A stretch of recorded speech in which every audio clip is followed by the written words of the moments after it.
Hi everyone, welcome to HubShots episode 162. We talk about avoiding HubSpot workflow mistakes and replacing yourself with tools.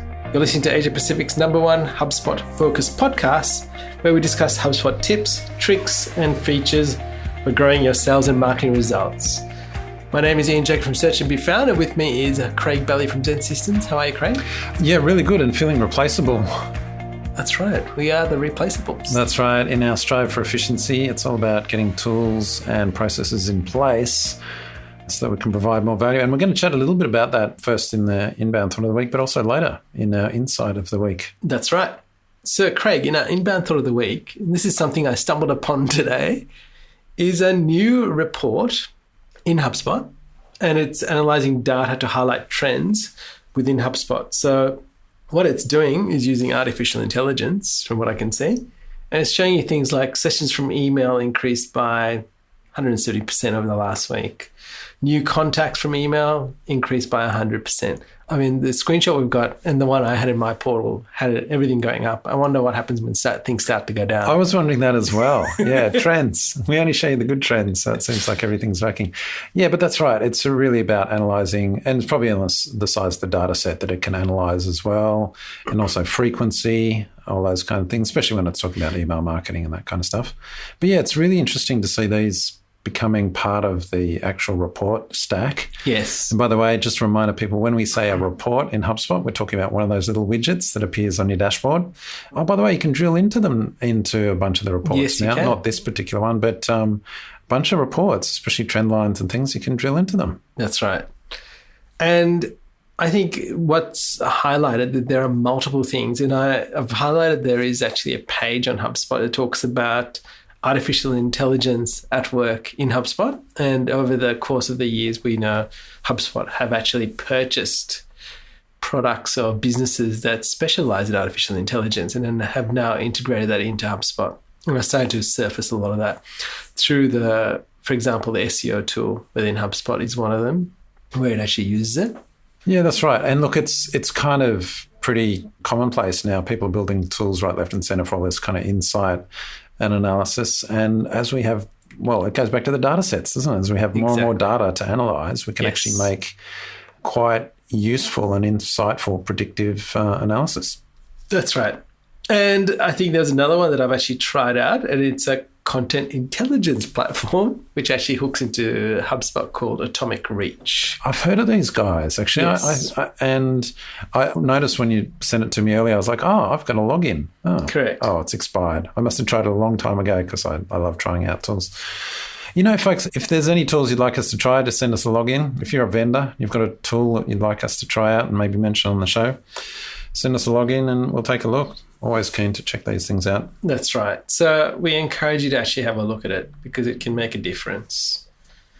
All right, Craig, on to our HubSpot marketing feature of the week. And this is about avoiding workflow mistakes. This is a HubSpot blog. And you know how we've done a few episodes? This almost felt like, I was wondering if this was, you know how we had one on all the big mistakes we see? Yes. And then we had another one on workflows.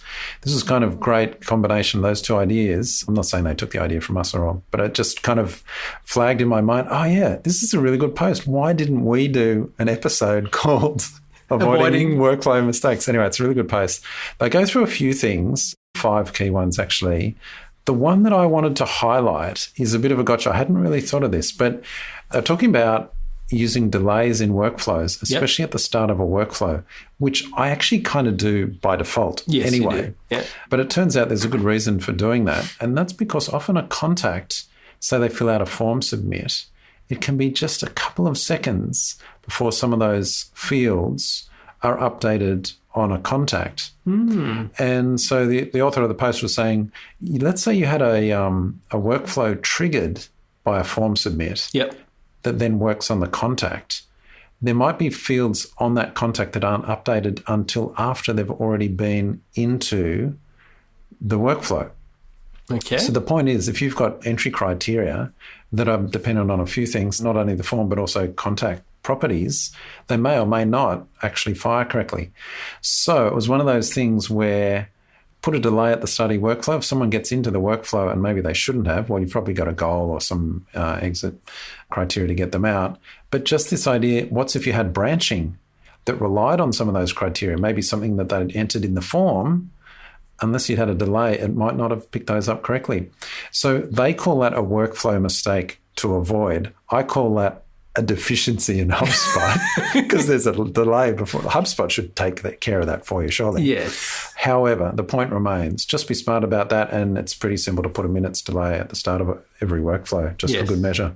And what's a good time for delay, Craig? I'd go the minimum, so like a minute. Yes. I don't think you can choose seconds, but yeah, all you need is 10, 20 seconds. Now, we've run into this before, right? Because when you have multiple forms and you go form submit on one page, goes to the next page, and that doesn't pre-populate with what they'd put in the previous form, it's because there's that slight delay in the record getting updated and then pulled back. So we're aware of it. I just hadn't thought of it in terms of workflows. So good tip there. Thanks. So I think if you're in marketing, which some people might not realize, if someone inputs data in a form, it actually has to go into HubSpot.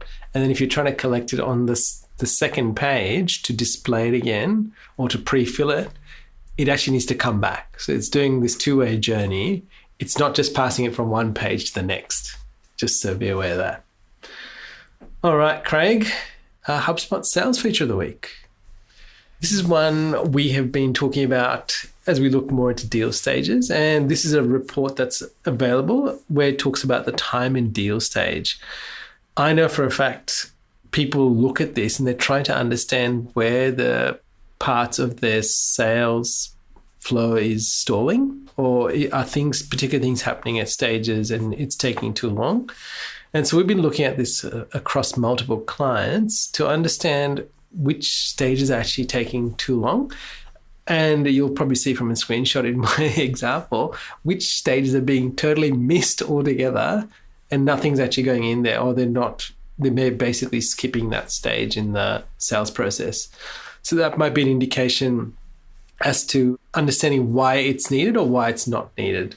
So what's interesting is you'll see that they calculate an average time, and in this particular report I've showed you, it's got 2 months worth of data there. So it's got the current month and the month before that it gives you averages on. Yeah, I think, what's the data set for this particular one? It seems quite different. Yeah, all the deals. Be interesting to know how many are going into that, because in one you've got... It's actually the deals closing in the next 30 days. Yeah, right. So you'll see that.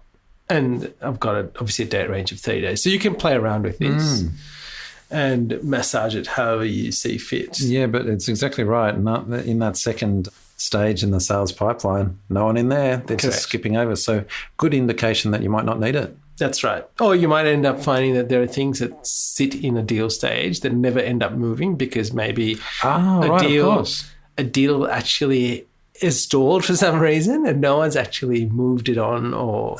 well, that's interesting. So let's say something was caught in a deal stage. Instead of putting 0, surely it would just have the total time frame so far. Correct. Wonder how they calculate that. Interesting. Is it based on it actually moving out of a stage, or is it based on it moving into a stage? Correct. Exactly.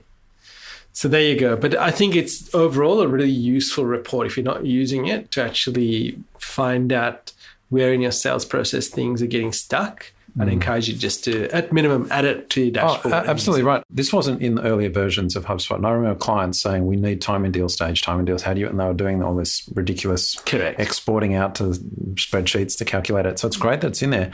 Most sales managers live on this report. It's crucial to them. Well, a good sales manager will be looking at this closely. Yeah, excellent. All right, Craig, onto our HubSpot Gotcha of the week. And this is to do with Slack notifications for inbox email conversations. All right. It's a bit of a tongue twister right there. Yeah, that's right. Conversations, which I don't know if I like the name or not. So now this can include email and chat. Yeah.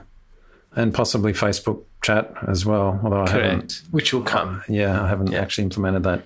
This gotcha is, so we're using conversations for support. So we've got a team inbox set up going into conversations in HubSpot, and it's the support, basically the support desk for our brands. There's an option to get Slack notifications when you look at the inbox settings. So I was like, oh, great, because whenever a new conversation comes in to the team inbox, we just want to note in our Slack channel, bang, oh, there's someone, jump on it quickly. Anyway, it turns out the gotcha is that only works for chat conversations, not email. For email conversations. So I was like, oh, okay. And it is there, and I've actually highlighted it in the screenshot, so it does actually say that, but I totally missed it. And of course, I got onto HubSpot support. I tell you what, HubSpot support, they're less than 5 minutes now. I just get the phone call every time. They call me. Anyway, they sorted this out for me. They go, oh, yeah, no, actually, that's not the case. And you can't actually get notifications in the Slack channel for email conversations. All right, so that's the gotcha. But what you can do is get personal notifications in your HubSpot notification settings for your personal profile. Yes. To go into the HubSpot app channel. That's right. So not an actual hash channel in Slack, but into your own HubSpot channel. So I've just got some screenshots showing how you set that up, and you can basically get notifications for an email conversation that's unassigned or is assigned to you. There's a whole bunch of them as well. That's correct. So and this is in your individual profile and preferences, where you need to actually have the global notification for Slack turned on. Yes. And then go check what are the different notifications you can have and enable them. And we have highlighted them in the show notes. If you ever get stuck, just head over to this episode. Yeah, and you've basically got to get all your team to do it individually on their own profiles. You can't kind of force it globally. All right, Craig, on to the marketing tip of the week. Adding FAQ schema to a web page via Google Tag Manager. Yeah, so I wanted to throw in one for the geeks here. So this is two things, schema markup on your web pages, and two, using Google Tag Manager to do it. I'm not going to go into it, but there's a link here to the post, but here's the two takeaways. First, schema markup is really important for Google SEO. Yep. And FAQ markup is probably one of the easiest, or that many people would have on their website. So if you've got an FAQ page on your site, you can actually create FAQ schema markup, and that kind of sits behind the page. Google looks at it when it's crawling and goes, oh, right, I'll pull this out. As some can often pop up in questions people ask. Yep. And the second thing is, well, we kind of had to do that in our web content management system. How would we do it? So, for example, how would you add it to a page on a HubSpot page? It's actually pretty hard. Yep. So here you can use Google Tag Manager to do it. So the second takeaway is, if you're not yet using Google Tag Manager, you should. It's time to get on board. You've got to be using Google Tag Manager, not only for inserting Google Analytics and other scripts, but for doing things like this. It's going to become more and more the case. All right, on to our Insight of the Week, Craig. And we're going to talk about the value of tools. And this was driven really by a conversation that we had in Inbound Thought of the Week, which was about artificial intelligence and what is uncovering through data by the use of platforms that we're using. So do you consider tools to be a cost or an investment in your business? That's right. That's the question to ask, right? Because if you ask most business owners who are paying for it, oh, we want to get this tool, XYZ tool to do something, they're like, oh, how much does it cost? And really what you should be saying, oh, is how much does it save? So, I mean, you know my agency and I know your agency. We use tools a lot. I mean, HubSpot's a tool, right? And it's an expensive tool, and yet how much does it save us? Incredible. So what the insight we're trying to get across this week is really about thinking of it more as a cost saving. And that's what we're trying to look. What's the value of a tool? And in fact, going further, often the saving is in versus staffing. So buy a tool or hire staff, and think about, well, how many staff do you need to do a certain task that they're doing now? And can you replace that with a tool? And so we use a ton of tools, and I know you do as well. And we're always looking for more tools to use. Of course, it makes us more efficient. But it's not only efficiency, it's also repeatability. It's also about accuracy, and therefore the opposite of that, which is avoiding errors. It's all these things. So the question is, how can you think about using tools instead of using staff? That's the first thing. Here's the flip side. What are you doing yourself, dear listener, that can be replaced with a tool? What are you doing today that can be replaced with a tool? Because if it could be replaced with a tool, why are you still doing it? And in fact, you need to be thinking about, what are you going to be doing tomorrow? So it's not only, oh yeah, great for you, replace a team with tools. It's like someone's going to replace you with a tool. So how are you actually adding value? Correct. And you know what? Tools that are really good actually show you, for example, time you've saved from using their tool to achieve a particular task or outcome. And there's a particular tool that we both use that does that in the paid advertising space. So I think that's fantastic. And if you think about all the tools that you use and calculate what that saving is or the outcome you're getting and the speed you're getting it at, I think that will more than pay for it. So we'd love you to actually tweet us and tell us what tools you're using in your day-to-day life. It could be in your business, but I mean, there are tools that we use in our day-to-day life. A really simple one I'll share with you is on the iPhone, right? I was using it the other day. I've got an iPhone 10. The way I was swiping across to get to different apps, some of my friends saw me and they go, hang on, can you do that? Instead, they were like closing the app they were in, then going back to the home screen and then searching for the app that they wanted to open and then opening the app. Move your finger at the bottom of the screen. You can actually slide between all the open apps on your phone. I did not know that.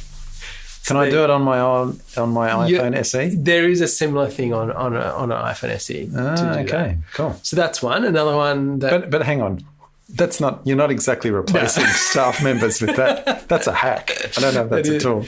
That is a hack. And you know, like, and this is what I'm saying is that there are lots of different, say, apps on your iPhone that can help you save time or remember things better or get things done faster, where you might have been taking longer time to do. No, that's exactly right. So it's all around efficiency.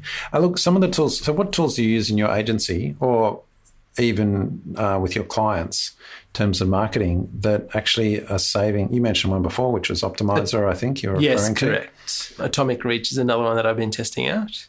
We use Ahrefs.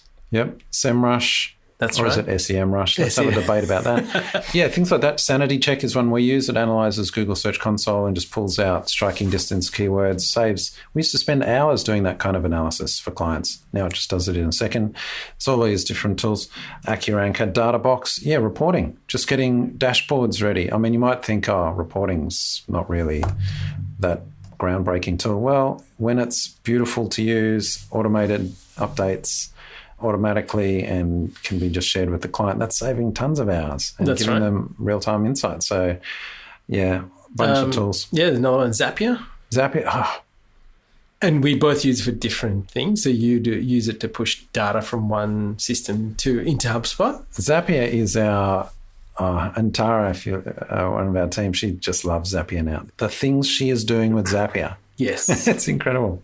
You know, if anything you take out of this whole conversation, if you just go and look at Zapier and figure out what are the things you can automate or speed up, and you'll see, like, there's a whole, if you put in the tools that you're using, you get a whole bunch of recipes.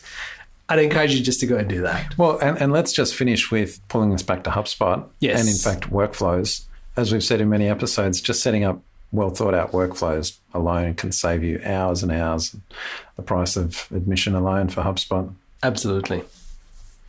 All right, Craig, on to our podcast of the week. Inbound Happy Hour. Shout out to Chris Higgins. That's right. Inboundhappyhour.com. Episode 1 is live. There you go. Inbound Happy Hour. Good name. That's right. All right, on to our resource of the week, Craig. Yeah, look, 2 blog posts from Christy Hines, wonderful writer. I've been following her for years. She's got 2 monster posts. They're both about example ads. She's basically taken a whole bunch of screenshots of Facebook ads and LinkedIn ads across various industries and things like that. And what's great is you see the engagement each of these ads have. So if you're after a bit of inspiration on ads that are getting responses on those platforms, have a look at these and, yeah, let us know if you actually find something that works for you. If anything, go through them because you might actually gain some inspiration of what is working and what's not, what you have not tried before. The things that I noticed is the imagery that is often used depending on industry. Like some industries, they just use nice images and the messaging is in the text underneath. And then other industries, they use, image that really has a lot of text in the image. And look, it's always test and measure, but I actually find that interesting. One of our clients where they were spending a lot of time creating these elaborate banners with their logo and branding and all of that. We did a few tests on just like using stock images. I'm almost embarrassed to say, and they got much better response. People just like these inspirational or aspirational images. Yep. Pushing through to download a brochure and stuff like that. So it's just around test and measure. That's how it works. And that's what you'll probably see across platforms now, especially Google Ads, giving the machine images, headlines, descriptions to actually test combinations and see what works, and then use that in your collateral and so on. All right, Craig, on to our quote of the week. You don't have to be big to make a big difference in the world. And that's from Norbert. Norbert the dog, who we love you, Norbs, on Instagram. He's an Instagram celebrity puppy. He is. So cute, my goodness. But the wisdom. That's right. So we'd encourage you to go follow Norbert the dog and actually see what's going on. As always, there are a few bonus links of the week. We'd love you to leave us a star rating on Apple Podcasts, as this really helps us. You don't have to write anything. Just click how many stars you like us, and that will help us greatly. And we'd love you to share the podcast with anybody else in your team that would benefit from listening to this and learning about HubSpot. Well, Craig, until next time. Catch you later, Ian. Thank you for listening to this episode of HubShots. For show notes, resources, HubSpot news, including practical strategies you can implement, visit us at hubshots.com.